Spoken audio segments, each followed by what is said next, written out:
I'm Marty Cohn, and welcome to BCTV Meet the Candidates, a series that affords you an opportunity to learn about those people who are running for elected office. Today, our guest is Laura Sibilia, an independent candidate for state representative for the Windham-Bennington District. Yes. Well, welcome, Representative Sibilia. How are you? I'm wonderful. Thank you so much. All right. Well, thank you for coming on the show. So, first question right off the bat. You've been in the Vermont House since 2014. Yes. Yes. Have your reasons for running today, are they any different than they were in 2014?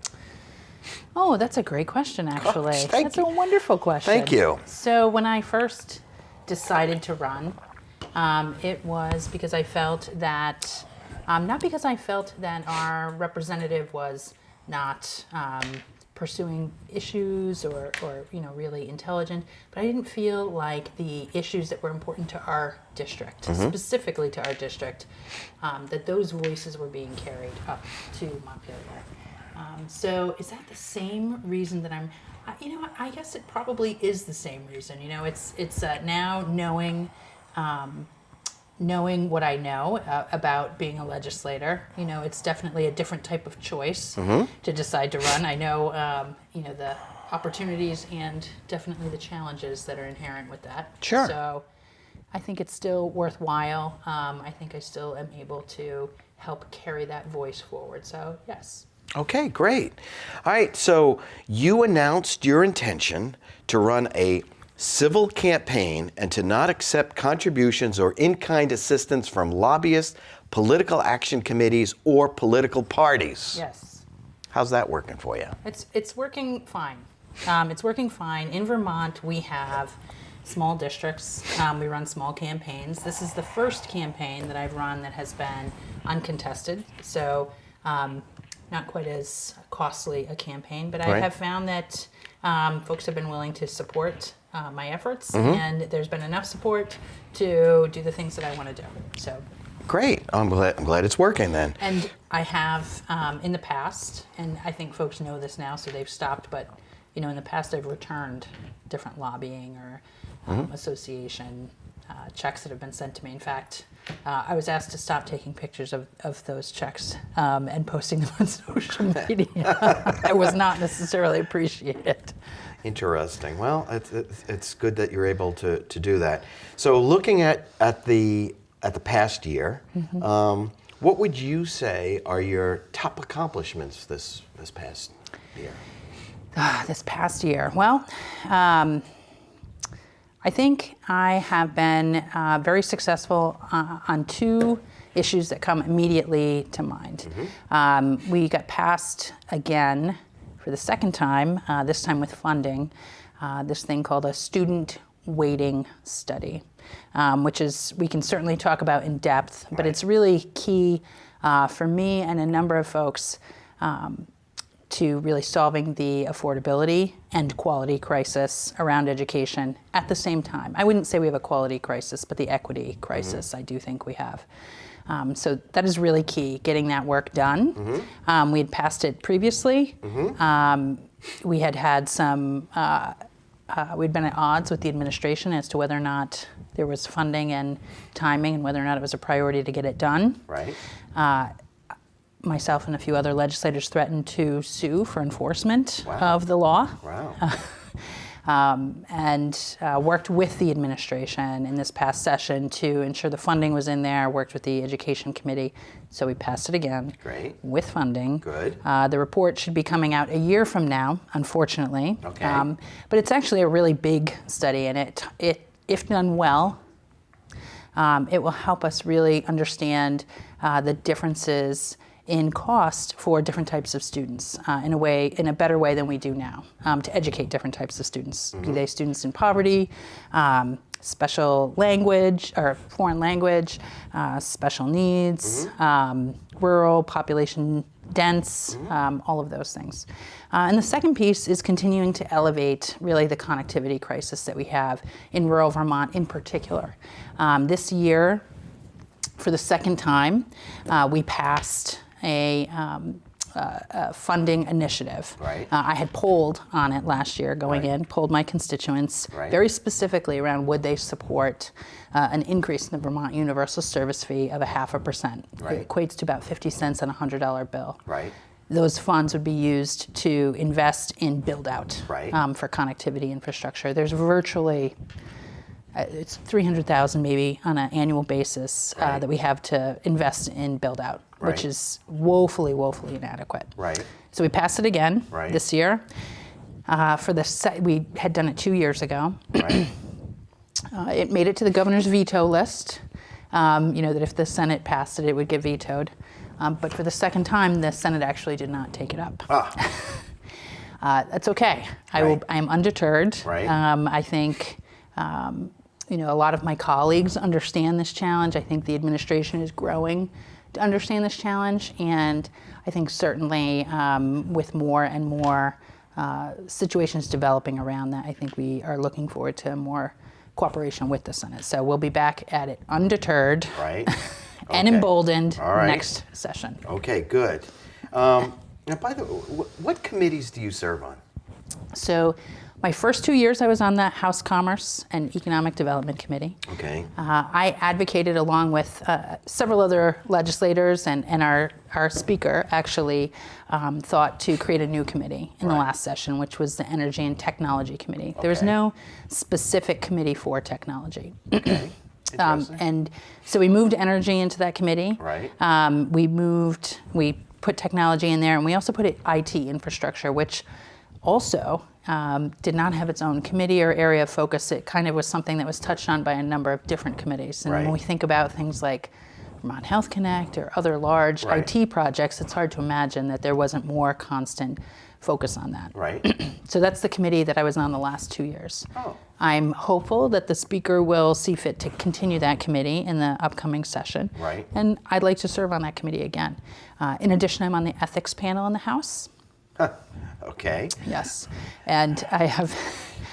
That's a good committee these times. Okay. Yes. Well, it's also new. And then the Joint Oversight Information Technology Committee has just been reestablished. It was mothballed some years ago. And so I've been appointed to that, and I'm actually the vice chair with Randy Brock as the chair of that committee. Now, if you're reelected, do you want to stay on those committees? Is there another committee that you would have an interest in? That really, I'm interested in that committee. I'm interested actually in being helpful, useful, productive when I'm in Montpelier. And, committees are where we really look in depth at policy. And I'd like to be working on subject matter areas that I'm somewhat familiar with. Certainly connectivity, telecommunications. I have some familiarity. Energy I have been learning and have invested a significant amount of time in.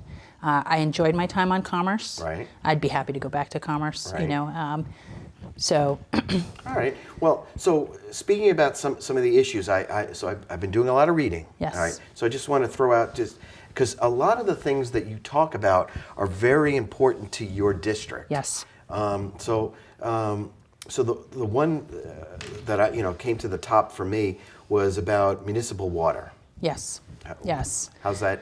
So it's actually it is not the issue that I would like to be in my district. But in terms of my awareness of other districts in Windham County, it's an issue. There's actually another committee that I'm on. It's actually a caucus. And it's the Rural Economic Development Working Group. So it's a bunch of similarly minded legislators, tripartisan plus independents throughout the House. It's the most diverse body in the country, the Vermont House. It really is. I would imagine. Yes, politically diverse. Politically diverse. And so that was one of 3 priority items that emerged out of that committee. So last November, we actually held a public hearing in Montpelier with the support of the speaker to hear from Vermonters about the needs of rural Vermont. And so water and sewer support for developing those types of systems, forestry and ag, and telecommunications were really the top issues, with education being, a pretty close fourth. So. Now you mentioned about about connectivity. Yes. But what about net neutrality? Is that? Yes.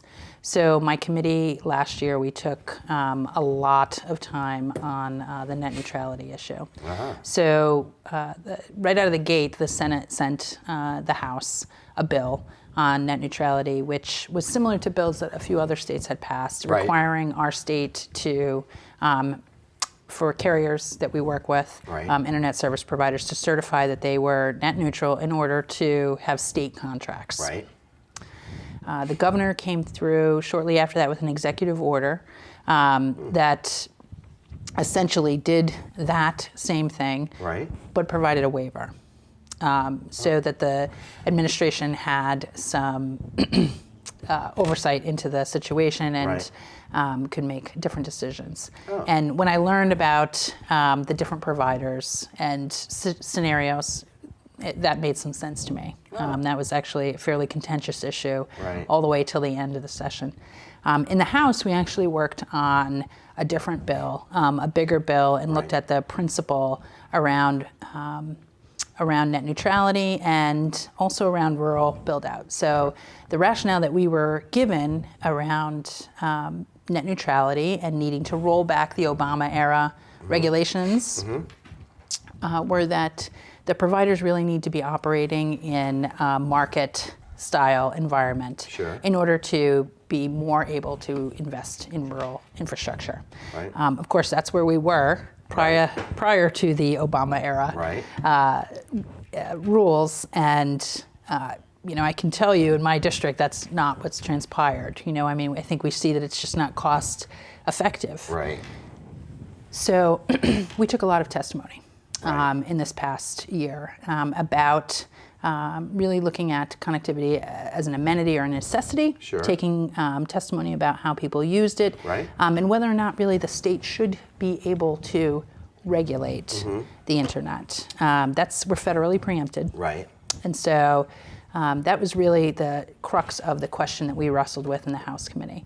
At the end of the day, we came to a compromise with the Senate Right. on a temporary bill that really requires cooperation with the Attorney General's office to Right. look at the existing practices with the rule rollback Right. to see what has changed and for them to come back to us in this session with perhaps some additional recommendations as to how to proceed. Right. So we have the executive order in place.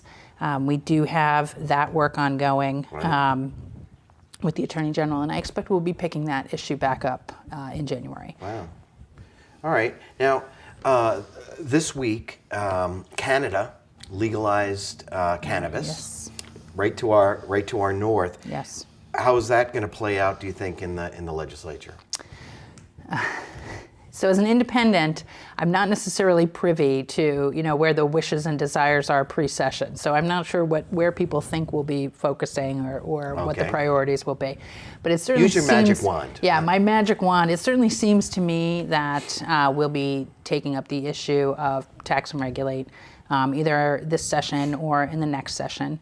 And I don't know how that will go. That we have the votes on cannabis have been very, very split. So Right. there's not predictable parties. It's kind of like education. Right. And so, how do you, where's the math work? Right. So what is the concept that has the highest number of supporters? And so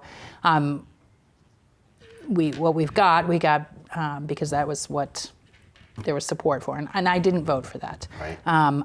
I am in favor of a tax and regulate and would vote for a tax and regulate. I think it's inevitable. Massachusetts as well. Right.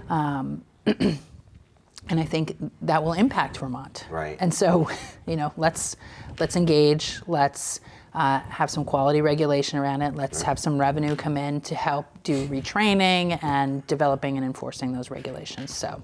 All right, great.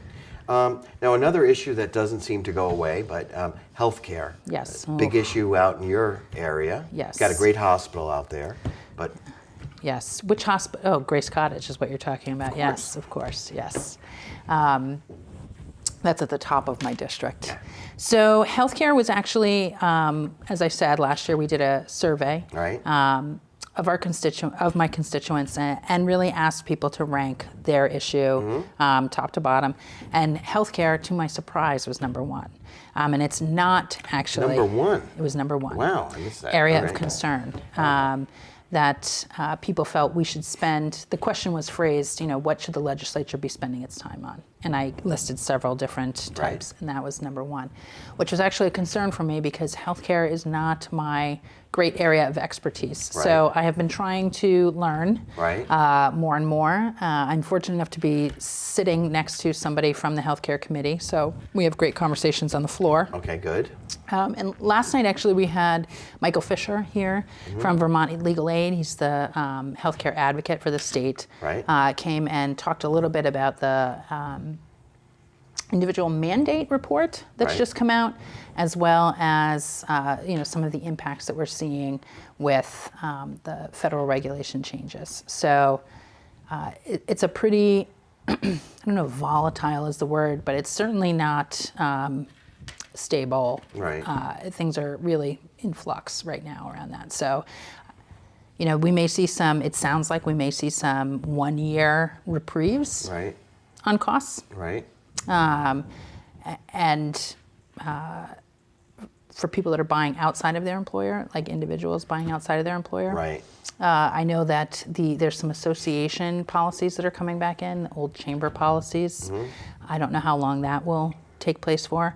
I'm hearing that the teachers' health care costs are perhaps double digit again, the Right. rise in premiums. Really? Yeah. So, this is always a contentious issue. Sure. I think the thing that I was hearing the most when I started was challenges related to navigating Vermont Health Connect. Right. And now I would say it's more premium style. All right. Now, Premium issues. here's another issue that I know nothing about, but I saw that it's important in your district.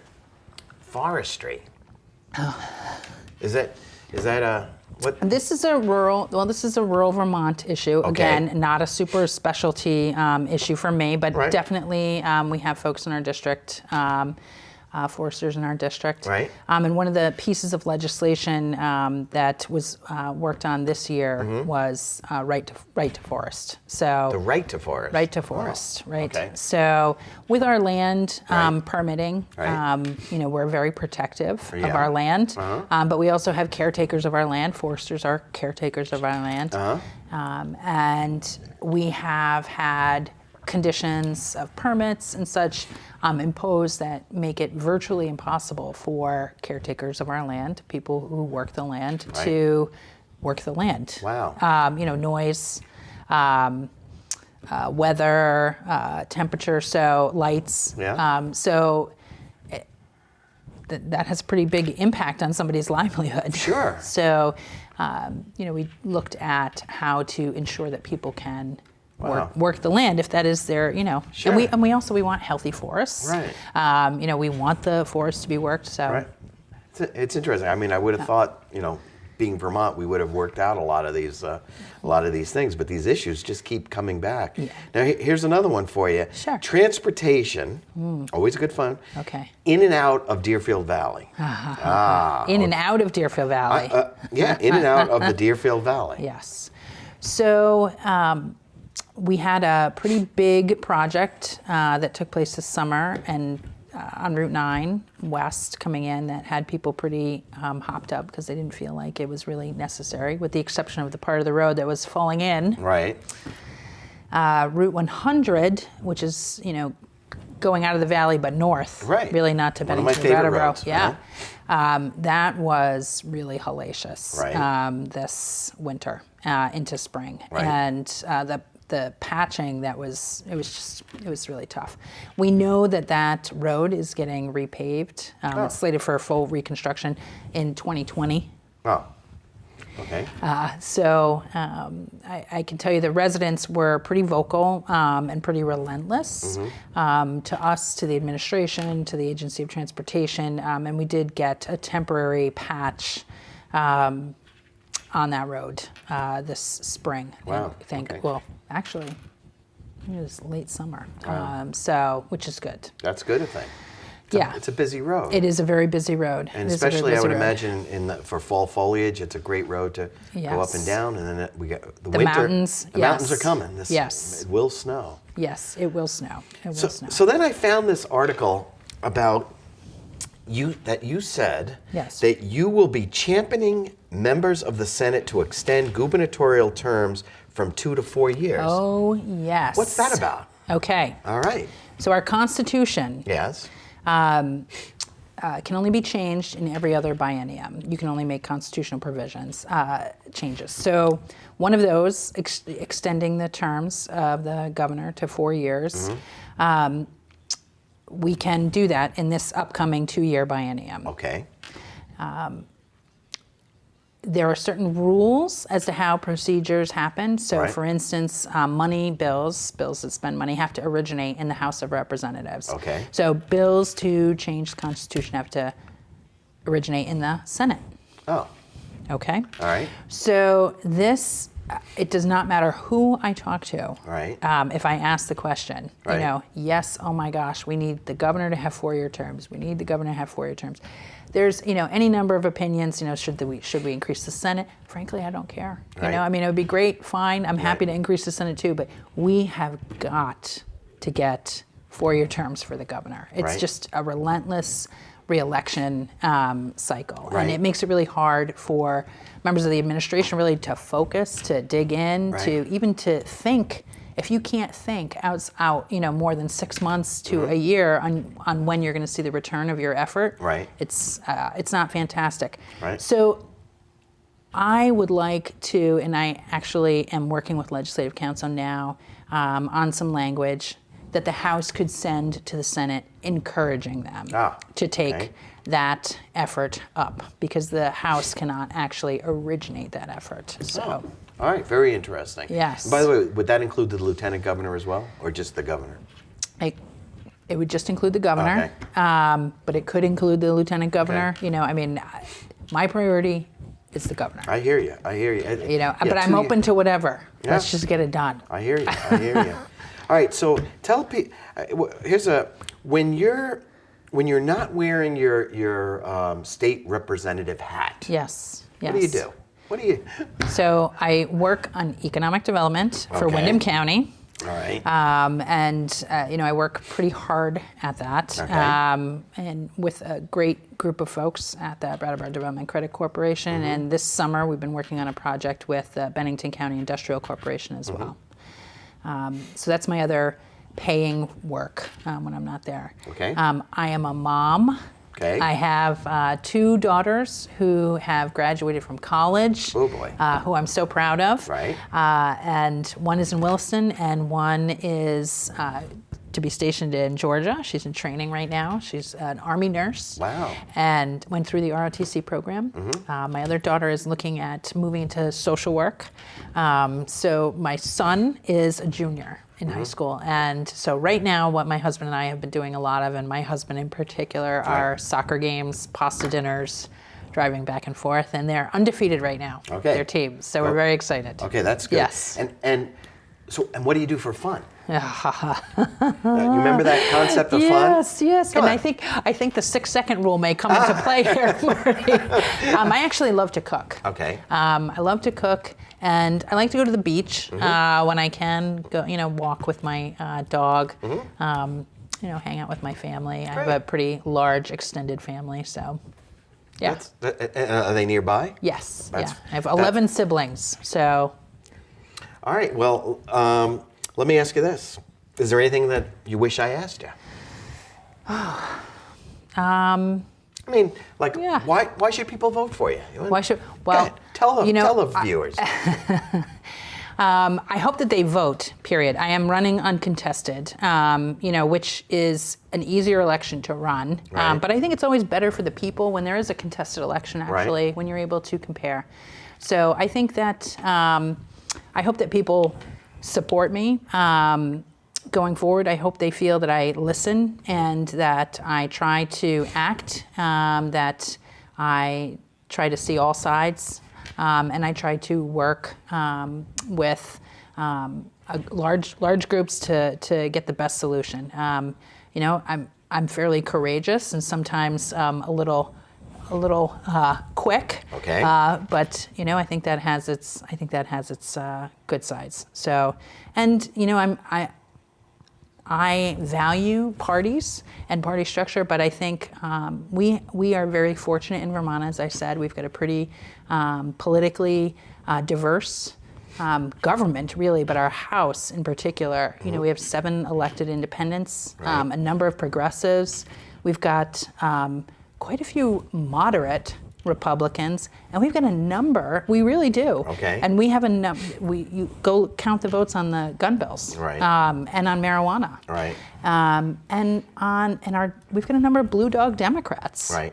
We've got a moderate governor. We've got a really inclusive speaker. So, I'm proud to be an independent. Part of that small group. I think it's a good sized group, and it Great. helps to kind of keep the conversation, inclusive of both sides. So. Terrific. Well, Laura Sibilia, independent candidate for state representative for the Wyndham-Bennington District. Thanks for coming on the show. Thanks for having me. All right, the general election is on Tuesday, November 6th. Now remember, you can vote early in person. You can vote absentee by mail. You can vote absentee hand delivered. And under certain circumstances, you can even vote at home on election day. Regardless, please vote. I'm Marty Cohn. Thanks for watching.